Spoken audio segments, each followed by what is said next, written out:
Wilayah yang kini disebut Indonesia sejak awal adalah ruang pertemuan ratusan suku bangsa dengan latar belakang Austronesia, Melanesia, hingga Papua, membentuk mozaik peradaban yang sangat beragam.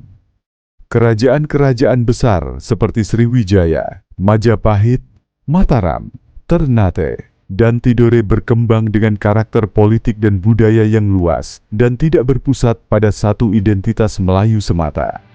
Indonesia dibentuk sebagai bangsa melalui perjuangan kolektif lintas suku, bahasa, dan agama, lalu dipersatukan dalam satu konsep nasional bernama Indonesia pada abad ke-20.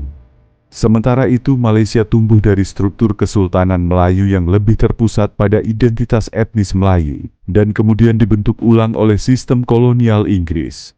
Pembentukan negara Malaysia modern berlangsung melalui proses federasi, bukan revolusi nasional berskala luas seperti di Indonesia. Identitas kebangsaan Malaysia sejak awal sangat terkait dengan konsep kemelayuan sebagai fondasi politik dan sosial negara. Perbedaan penjajahan juga meninggalkan jejak yang signifikan.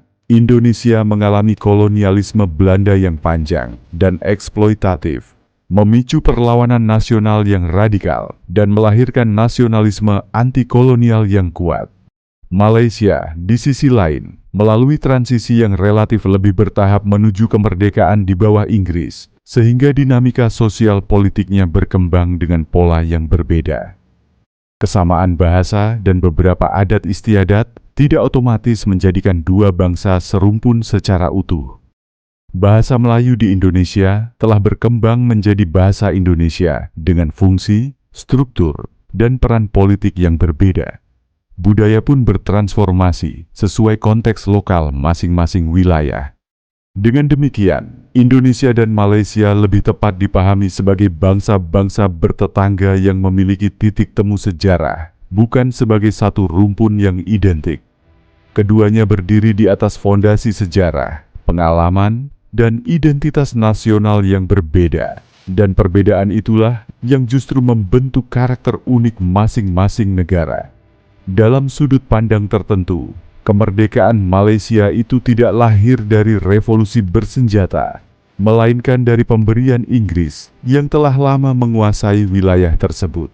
Inggris yang menyadari perubahan zaman dan tekanan global pasca Perang Dunia II, memilih menyerahkan kedaulatan secara bertahap daripada mempertahankan kekuasaan kolonialnya.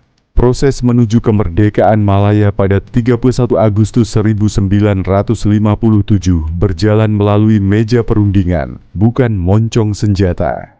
Para pemimpin lokal dilibatkan dalam sistem pemerintahan kolonial, dipersiapkan, dan akhirnya diberi kepercayaan untuk mengelola negara sendiri.